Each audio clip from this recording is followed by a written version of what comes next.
Graça e paz, igreja. Culto de quarta-feira, culto de ensino da palavra. Que bom ter os irmãos aqui nessa noite para nós estarmos cultuando ao Senhor com essa perspectiva, de crescimento, de aprendermos mais a vontade de Deus através da sua palavra.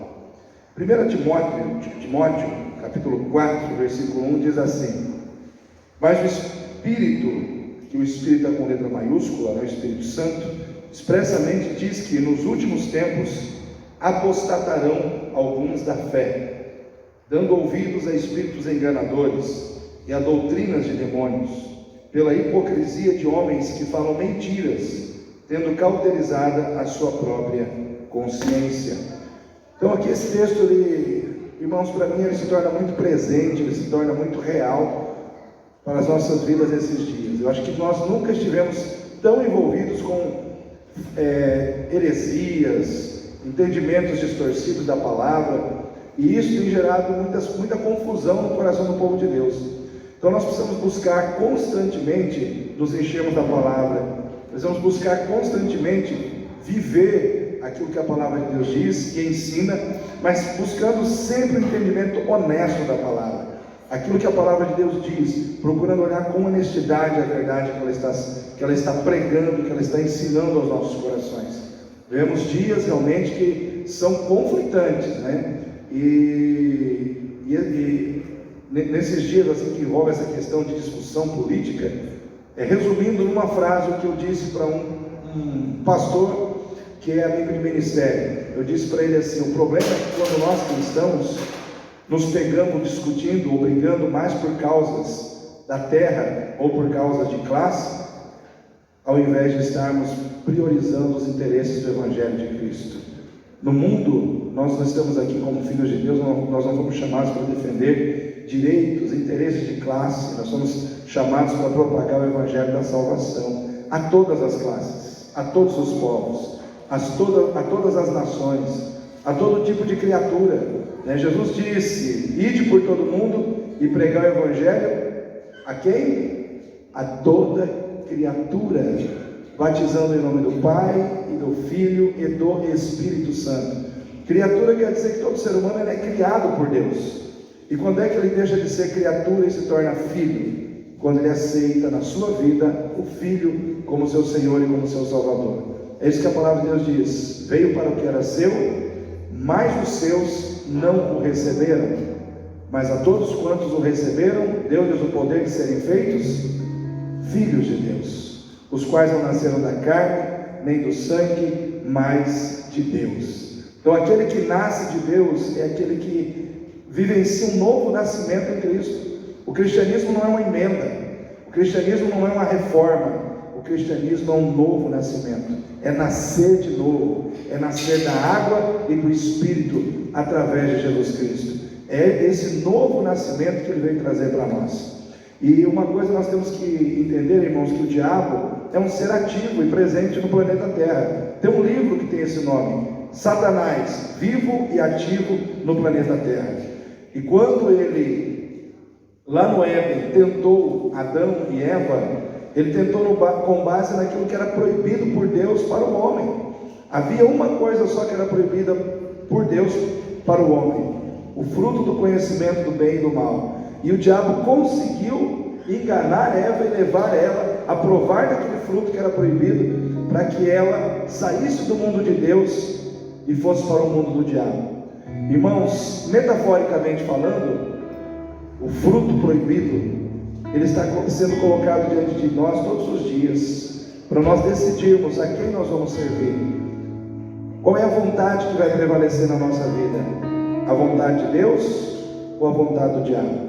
Então, quando nós escolhemos aquilo que é do diabo, tendo conhecimento sobre aquilo que é de Deus, conscientemente nós estamos errando e comendo algum tipo de fruto proibido que vai nos levar para perto do diabo e para longe de Deus. Então nós temos que ter muito conhecimento e discernimento nos dias atuais, para que nós possamos discernir o que é de Deus, o que é do diabo, e fazer a escolha certa, porque Deus não tira de nós a responsabilidade de escolher. Quem tem que escolher é você. E se você escolher errado, você vai colher os frutos errados das suas escolhas. Você vai colher as consequências negativas daquilo que você escolheu. Isso é ponto pacífico que não se discute. Ou nós escolhemos o certo, ou nós escolhemos o errado. Deus não vai escolher por nós. Quando Eva e Adão estavam no paraíso ali, sendo tentados pelo diabo, Deus sabia, porque Ele é onisciente, mas Ele não interferiu. É isso que eu quero dizer para os irmãos. A gente quer que Deus faça tudo. Deus não vai fazer tudo para ninguém não, irmãos. Ele fez você livre, dotado de consciência, dotado de poder de decidir. Se você decidir errado, o problema é seu, né? Se você decidir errado, as consequências serão colhidas por você. Só que quando se trata de questões a nível nacional, o seu erro influencia na vida de outras pessoas. Então, quando você escolhe alguém em quem você vai votar, você não está votando para aquela pessoa governar só você, sua casa. Ele vai governar a vida de todo mundo, até aqueles que não votaram nele. Então nós temos que pensar em escolhas que nós fazemos ao longo da nossa vida. Temos que ter consciência do que é de Deus, do que não é de Deus, do que Deus aprova, do que Deus não aprova. E irmos aqui na palavra. Irmos aqui na palavra. Então eu, como pastor, eu tenho que trazer vocês para a palavra. Eu não estou aqui para falar de A, de B, de fulano, de Beltrano, de Ciclano. Estou aqui para falar da palavra de Deus. Então a palavra de Deus, ela nos diz que nos últimos dias apostatarão da fé. Apostasia, presta atenção no que eu vou dizer aqui, crente, presta atenção. Apostasia é o pecado que só cabe a crente. Um ateu não apóstata, um incrédulo não apóstata. Por quê? Porque para apostatar você tem que ser da fé. Só apostata da fé quem já experimentou a fé. Então o pecado da apostasia é um pecado que só o crente, aquele que já conheceu o Evangelho, pode cometer. E aqui está escrito: nos últimos dias, muitos apostatarão da fé, dando ouvidos a espíritos enganadores. Então cuidado com aquilo que você ouve, cuidado a quem você vai dar crédito em relação às propostas que estão chegando nos seus ouvidos. Para que Eva caísse na lábia do diabo, ela teve que o que, irmãos? Ouvir. Ela teve que ouvir as propostas do diabo. E ela ouviu, só que ela deu mais ouvidos às propostas do diabo do que aquilo que Deus já tinha proposto antes. Cuidado para quem você empresta os seus ouvidos. Fala para o seu irmão aí, cuidado para quem você empresta os seus ouvidos. Quem que você está ouvindo mais, né? Quem está falando no teu ouvido?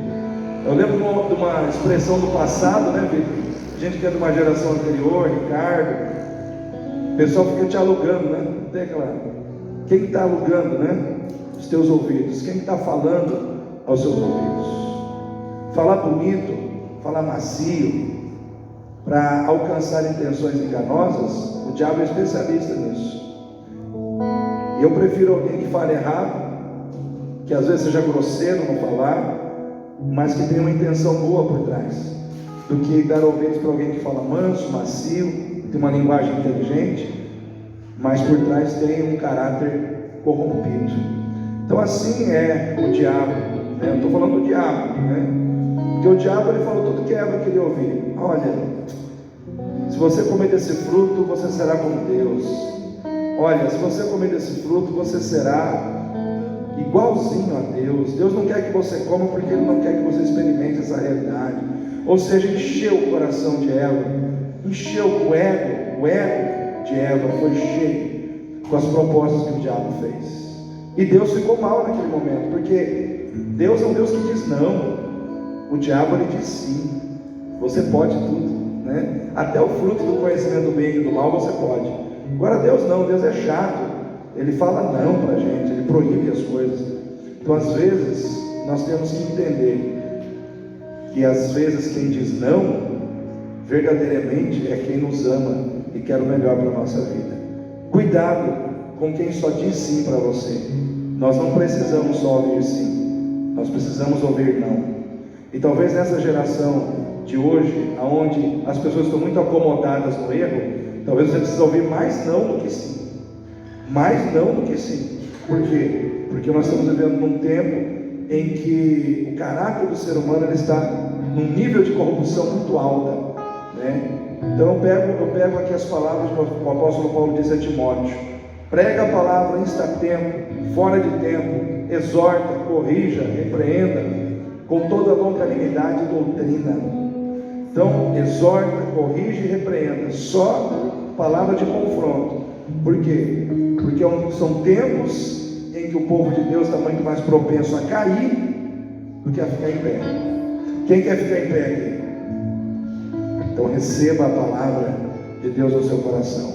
Agora fique em pé para a gente orar e se colocar na presença de Deus. Pai querido, em nome do Senhor Jesus, nós queremos te agradecer por estarmos na tua casa e queremos colocar diante do Senhor as nossas vidas agora e pedir que o Senhor esteja governando este lugar, governando as nossas vidas, reinando em nossos corações, determinando que a tua vontade verdadeiramente prevaleça, ó Deus, na vida do teu povo, que a tua vontade, ó Deus, prevaleça, Senhor Deus, ó Pai, no coração da tua igreja, que a tua vontade prevaleça, meu Pai, sobre a nossa vontade, sobre a vontade do diabo nas nossas vidas, Pai. O Senhor é aquele que nos guardou, ó Deus, nos salvou e nos separou em Cristo Jesus para uma grande obra nessa terra, e o diabo não vai impedir isso, meu Pai, em nome de Jesus. A nossa confiança está posta no Senhor, e nós dependemos do Senhor. Tu és o nosso Deus. Grande é o Senhor, ó Deus, nos céus e na terra. Nas tuas mãos está o engrandecer e o dar força ao cansado. Louvado e engrandecido seja o Senhor neste lugar. Toma conta das nossas vidas. Manifesta a tua presença neste lugar, Pai. Ó Deus, enche este lugar com a tua glória.